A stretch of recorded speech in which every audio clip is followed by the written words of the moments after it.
We're back with Groove TV and we're talking to Kieran Casey, head honcho of Killertrax. Kieran, tell us a little bit about Killertrax. Basically, we've been running events for the last 2 years. We've been at the Beaverworks for just over a year now.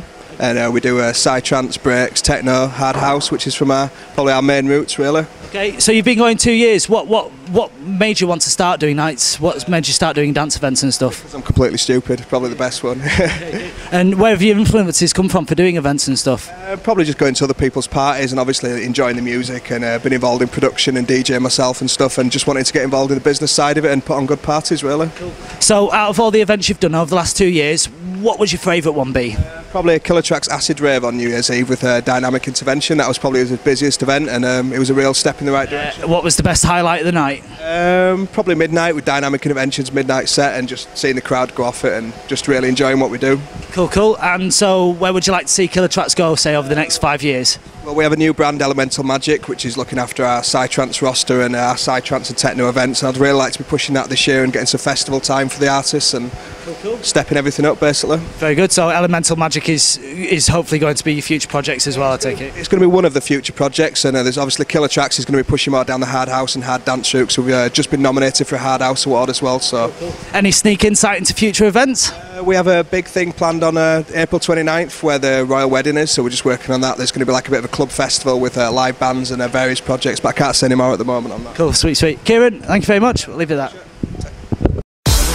Oh, John, isn't he wonderful? And now, gentlemen, well, one of you will lend me a handkerchief. Now, this lady will allow me to place the handkerchief in her hand. And the nuts in the handkerchief, so. Now, if you will grasp the handkerchief firmly with your other hand. Madam, where are they? Well, they're right here in my hand. Exactly. And now, ladies and gentlemen, I propose to make those nuts fade, vanish, and disappear before your very eyes. They're right here in my... Goodness gracious, John, they're gone. And I was holding them right in my hand, too. And that, ladies and gentlemen, is but a small part of what you will witness tonight if you will attend my performance of mystery and magic. Somewhere deep down. We're here with Nick Denton. We're going to speak to Nick a little bit about what you're doing. Firstly, tell us a little bit about your history, your influences. What do you do? Where do you come from? Well, I'm from Southampton originally. Started off in working in gay clubs, playing kind of hard house crossover back in like late 90s when house and hard house kind of shared the same kind of genre, and then from then kind of discovered a club called Trade in London, discovered DJs like Tony DeVee, Ian Steve Thomas, Pete Wardman, kind of got a taste and a bit of a tickle for it, and kind of swung towards the harder side of house, and yeah, decided to start my own label, put my own stuff out. I started producing with a guy called Paul King, and it all kicked off from there, really. Okay, so you have a label. Tell us a little about your label. Label's called Toolbox. It's been running for 10 years this month. We're doing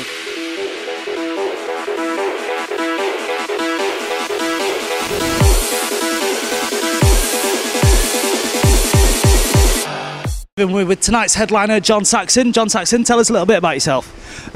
Well, from Manchester, sound engineer, music producer. Never been here before. Really looking forward to playing.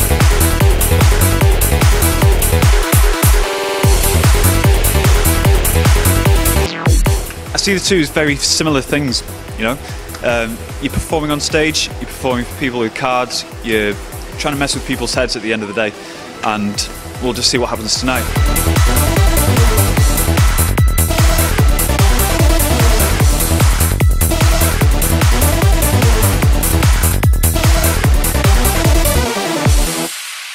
What I'm doing tonight is going to be a little bit more intimate, close-up magic, cards, anything you've got to hand.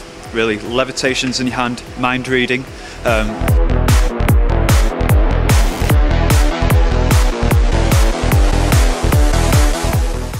So, as far as your music is concerned, what is your style? Where does your style come from? Your influences, etc.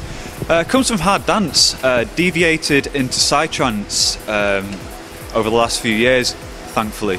I do psytrance, so yes.